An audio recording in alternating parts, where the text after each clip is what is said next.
Hello guys, welcome again today's video. आज की हम इस वीडियो में कवर करेंगे कि day 3 advance prompt techniques.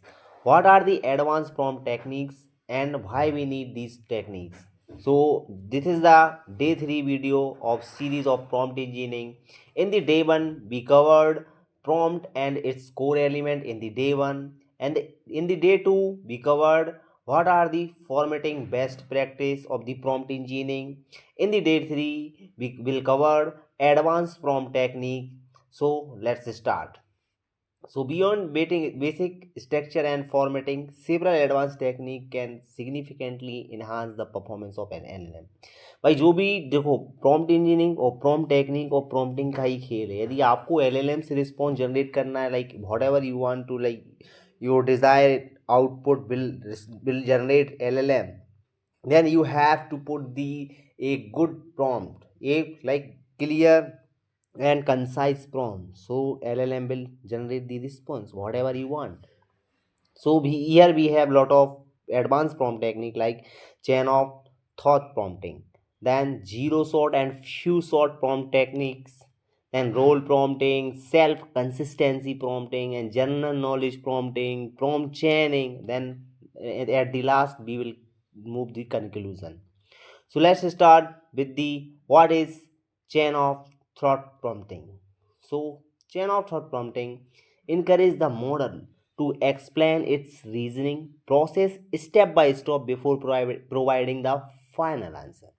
Chain of thought prompting में क्या होता है कि मॉडल को एक्सप्लेन करता है it's reasoning process step by step, like step by step कैसे प्रोसेस करना है before providing final final answer देने के पहले वो स्टेप बाय स्टेप प्रोसेस करता है, step by step reasoning process करता है.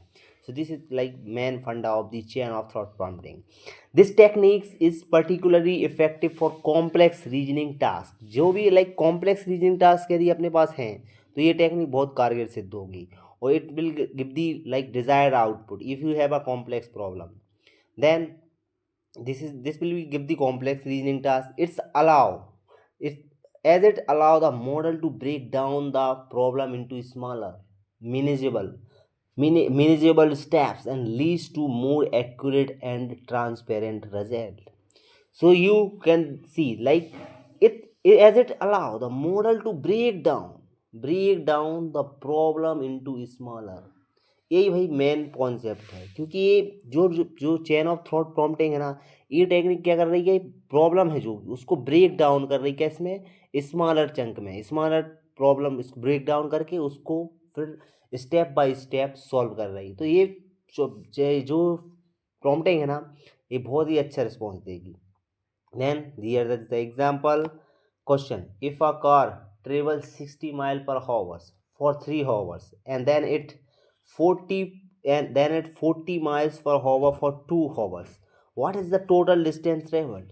Let's break this down step by step. So this is the example, like why adding, let's break this down step by step. Let's break down this step by step. You increase the model to show its work, which often leads to a correct answer. तो ऐसे में आपको answer मिलेगा, क्योंकि आपने यहाँ पर clearly instruction दिया है कि let's break down this step by step. Then what is the second prompt technique, advance prompt technique, zero shot and few shot prompt technique, जो कि अपन ने पहले भी कवर की है. It's important to understand the refinement of zero shot and few shot prompting. Zero shot prompting involves providing no example. In the zero shot prompting, we did not give the any kind of example, ना ही input देते हैं ना output, like उसमें example नहीं बताते कि हमें किस प्रकार का आउटपुट चाहिए या किस प्रकार से प्रोसेस करो, क्या इनपुट है. जैसे कि सेंटीमेंट एनालिसिस में पहले से बता दिया कि पॉजिटिव सेंटीमेंट के लिए अलग एग्जाम्पल दिया था, नेगेटिव के अलग, और न्यूट्रल के लिए अलग दिया था. तो इन दी जीरो शॉट प्रॉम्प्टिंग में अपन कोई भी एग्जाम्पल नहीं देते, लेकिन फ्यू शॉर्ट में देते हैं.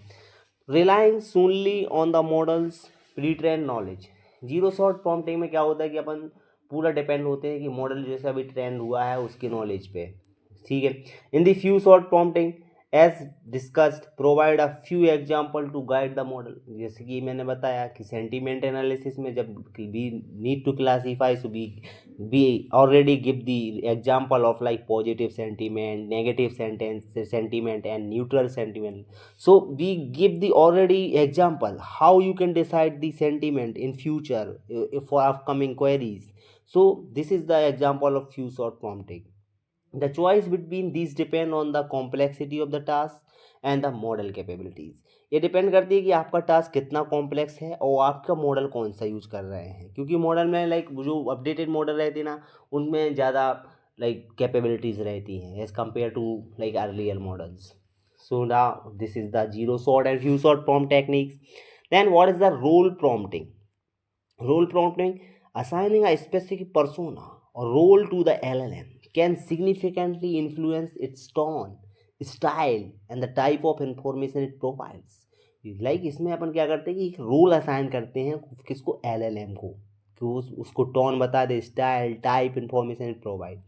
This is useful for customizing the output to a specific audience और context.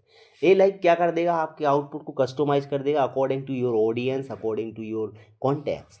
Like act as a seasonal financial advisor. यदि आपको किसी लाइक फाइनेंशियल एडवाइस चाहिए तो आप उसको बता सकते हो act as a season financial advice, explain the concept of compound interest to a high school student. आपने पहले से उसको रोल बता दिया कि एक हाई स्कूल के स्टूडेंट को अपन को कंपाउंड इंटरेस्ट के बारे में बताना है, कि लाइक उसको एक्सप्लेन कीजिए कॉन्सेप्ट ऑफ कंपाउंड इंटरेस्ट. तो आपने पहले से बता दिया कि आप एक फाइनेंशियल एडवाइज़र हो और आपको एक हाई स्कूल के स्टूडेंट को कंपाउंड इंटरेस्ट के बारे में बताना है. This is a role prompting. So we can define the role, then LLM will understand easily what is my role and then what I have to do. So it will do. Then fourth one is self consistency. What is the self consistency?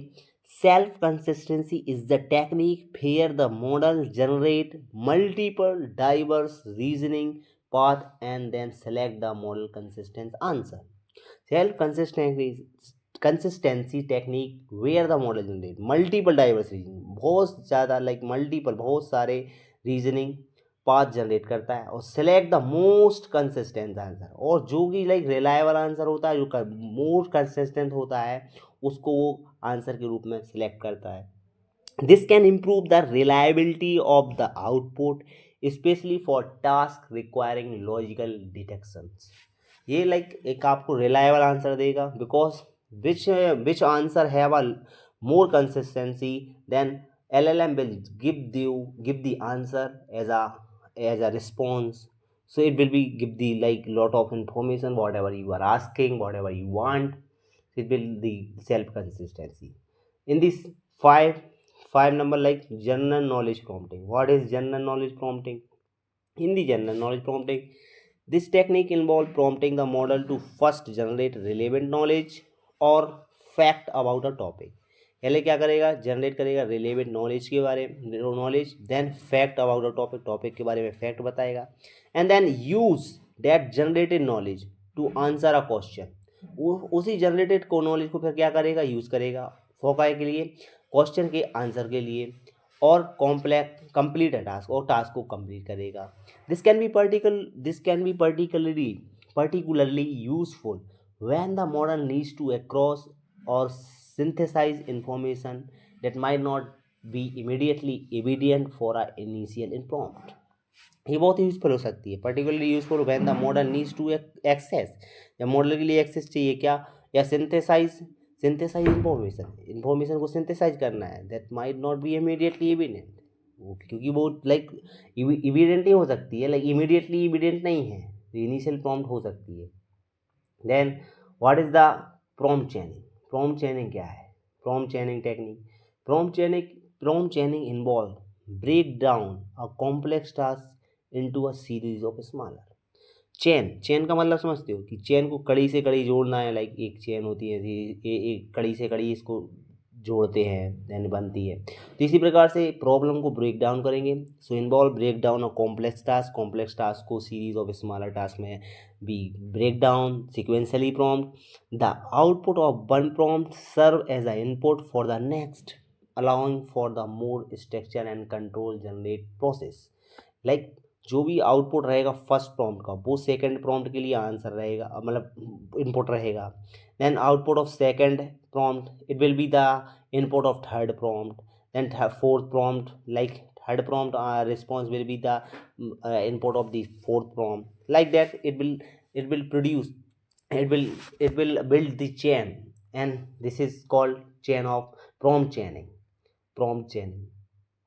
and input next allowing the four structure and control generate process। this is a effective for multi stage task। like आपके पास बहुत ज़्यादा सारे task हैं, एक ही agent के पास multi task हैं, यदि आप लाइक बहुत ज़्यादा टास्क परफॉर्म करवाना चाहते हैं then when precisely control over intermediate step is required. जहाँ पे कि लाइक बीच में इंटरमीडिएट स्टेप जरूरी है, मल्टी स्टेज टास्क चाहिए है, परफॉर्म करवाना है LLM से, then it will help you। so this is called what? Prompt chaining। this technique is prompt chaining। now move to the what is the conclusion in the prompt series। so mastering prompt structure and formatting is fundamental to effective interacting with large language models। Like भाई ये तो पता ही कि large language models work करते हैं क्या पे, जो कि आपने प्रॉम्प्ट दिया है प्रॉम्प्ट के बेस पे वो रिस्पॉन्स देंगे। जो भी रिस्पॉन्स आएगा उनका, जो भी आप प्रॉम्प्ट देंगे उसके बेस पे उसका रिस्पॉन्स आएगा, और जितना अच्छा प्रॉम्प्ट दोगे उतना अच्छा रिस्पॉन्स आएगा। और आप जानते ही हैं कि प्रॉम्प्ट से क्या क्या कर सकते हैं आप अपना लाइक टाइम बचा सकते हैं। कैसे कि आपने एक बार अच्छा प्रॉम्प्ट दिया तो वो रिस्पॉन्स भी आपको जनरेट करके देगा, और जो रिस्पॉन्स रहेगा वो आपको लाइक जो वॉट एवर यू वांट, जैसा कि आप चाहते थे उसी प्रकार का रिस्पॉन्स रहेगा। तो आपका टाइम बचेगा और टोकन बचेंगे सो आपका जो API का कॉस्ट है वो पैसे भी कम लगेंगे, तो सब बचता है, एफर्ट भी कम लगता है। So it's a like iterative process क्यों? क्योंकि आपने एक बार प्रॉम्प्ट लिखा, सही नहीं लिखा, सही ना आंसर नहीं आया, तो आप उसको इम्प्रूव करोगे, देन अगेन फिर से प्रॉम्प्ट लिखेंगे, फिर से प्रॉम्प्ट लिखोगे, then it is the iterative process. Okay, so we will learn by the writing the prompt again and again, then we will experience how to write good prompt, क्योंकि पहले किसी को नहीं आता है, बाद में लाइक धीरे धीरे सब सीखते हैं। So this is the conclusion like why understanding the core element of the prompt like instruction कैसे देना है, व्हाट इज़ द कॉन्टेक्स्ट क्या है, इनपुट डेटा क्या होना चाहिए, देन आउटपुट इंडिकेटर कैसे देना चाहिए, then applying best practices in the formatting कैसे होना चाहिए। User can significantly enhance the quality and the relevance of AI generate content. Technique such as using clear delimiter use करना चाहिए, प्रोवाइड एग्जाम्पल देना चाहिए, पहले से गाइड कर देना चाहिए कि like I want the answer in this format, so we can provide the some example to the LLM, then LLM will generate the whatever you give the example, then LLM will generate the response according to your examples। and then defining output, in which format you want your answer will be generated by the LLM, so that you can define the which whatever output you need and you want from output format, so you can already define, like you can define the which format of the output you want। then employing advanced strategy like chain of thought prompting, आप chain of thought prompting लगा सकते हैं। empower users to unlock the full potential and these powerful AI tools। और AI tools का आपको यदि सही से यूज़ करना है, फुल पोटेंशियल आपको यूज़ करना है, then you have to give the right prompt, clear prompt, instruction in input data, output indicator and clear delimiter. So you have to use these techniques, and if you use these technique, definitely you will get your desired output in the less time, in the less cost। so this is the whole series and the whole discussion of the prompt techniques। this is the third video, and in the second video we covered prompt based formatting, like start with clear instruction, use delimiter for separation, be specific and detailed, provide example few short technique and define the desire output format, जो कि मैंने पहले बताया कि कैसे आप input दोगे, provide delimiter कैसे लगाओगे, क्लियर इंस्ट्रक्शन, ये होता है। एंड फर्स्ट वीडियो में अपन ने पढ़ा था ही लाइक इंस्ट्रक्शन कैसे देना है, कॉन्टेक्स्ट क्या है, इनपुट डेटा क्या है, आउटपुट इंडिकेटर कैसा होना चाहिए, तो ये आप दे सकते हो, जो पहले 2 वीडियो में मिल जाएगा आपको। हिंदी 4th वीडियो भी cover like frequently asked question. So ये भी ज़रूरी है, क्योंकि यदि आप इंटरव्यू के लिए प्रिपरेशन करोगे तो फ्रीक्वेंटली आस्क्ड क्वेश्चन पूछे जाएंगे। What is prompt engineering, why prompt structure important, what are the element of the good prompts, अपन कवर करेंगे 4th वीडियो में। ओके, देन मल्टी क्वेश्चन लाइक ये मल्टीपल टाइप क्वेश्चन है, MCQ टाइप के, then we will cover also this also. So that's all for today, because like अपनी series चल रही थी, इसमें अपन कवर करते जा रहे हैं और देखते हैं कल क्या होता है। Thank you for today's. Okay.